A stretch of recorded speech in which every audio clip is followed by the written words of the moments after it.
How to send your current location via Android.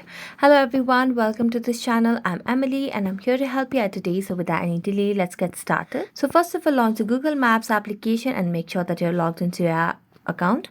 So this is the current location that I'm in. Now if I want to send my current location, what I can simply do is you can see the option of share over here. So tap on the share option, and as you tap on share option, you'll be able to see the different ways on how you can share it.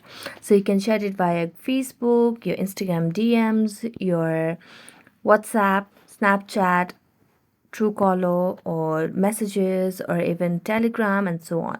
So I'm going to select Telegram over here just to show you how to send your current location. And then all you have to do is select the person that you want to send it and then tap on send. And there you go. So you have sent your current location via Android. So thank you so much for watching this video. See you next time.